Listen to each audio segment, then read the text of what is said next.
नवंबर 24 की पहली राष्ट्रीय कार्यकारिणी की प्रदेश कार्यकारिणी की बैठक थी। कई विषयों पर गंभीरता से मंथन भी हुआ, चर्चा भी हुई। एक तो डॉक्टर अजय सिंह चौटाला जी का आभार प्रकट किया है कि हरियाणा सरकार के मार्फत जो हमारे घोषणा पत्र का एक बहुत बड़ा हिस्सा था, संत शिरोमणि रविदास जी का जो मंदिर का निर्माण इस बजट में रखा गया, उसके खिलाफ धन्यवाद प्रस्ताव पार्टी की ओर से भी हरियाणा सरकार को भेजने का आप काम करें। वही धन्यवाद प्रस्ताव केंद्र सरकार का किया है, जो भारत रत्न में 5 हमारे ऐसे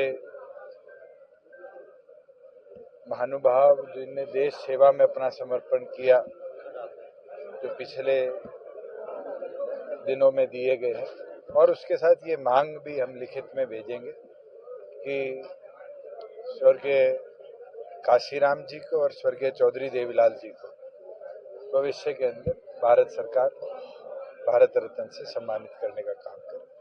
बूथ सखी बूथ योद्धा पे जो कार्य हुआ है उसका विवरण भी दिया गया और एक हफ्ते में उसको कैसे और गति के साथ कोड ऑफ कंडक्ट से पहले कंप्लीट किया जाए, उसके आदेश दिए गए। और मैं उम्मीद करता हूं कि टाइम बाउंड मैनर के अंदर जो बूथ लेवल पर पार्टी का प्रचार है उसको लोकसभा चुनाव को लेकर क्या कुछ निर्णय, उसके लिए एनडीए से चर्चा करने के लिए 5 सदस्यीय कमेटी डॉक्टर अजय सिंह चौटाला जी ने बनाई है।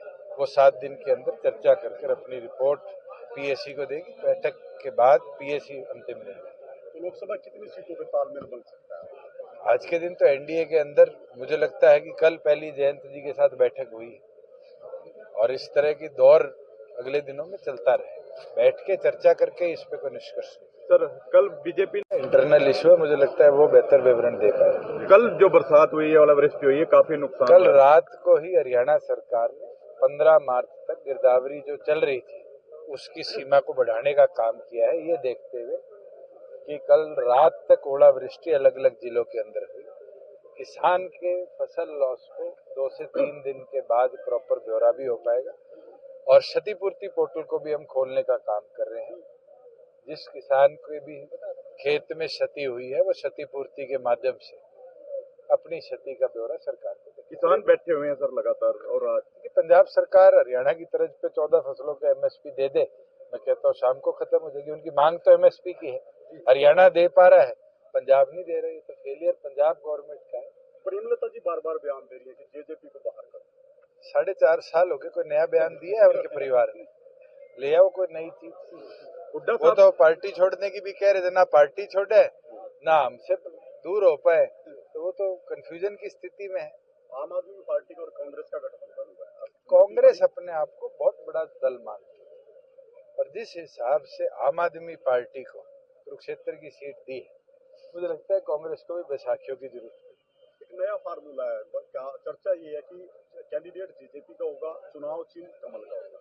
मैं ये मानता हूँ कि जननायक जनता पार्टी जो है वो चौधरी देवीलाल की सोच को कमजोर नहीं कर। सर, एक हुड्डा ने एक बयान दिया, अभी प्रेस कॉन्फ्रेंस की है कि जेजेपी और भारतीय जनता पार्टी समझौता को लेकर एक नया समझौता करने जा रही है। अभी उन्होंने रोहतक में प्रेस कॉन्फ्रेंस की। भाई उनसे पूछो समझौते का समझौता क्या होता है।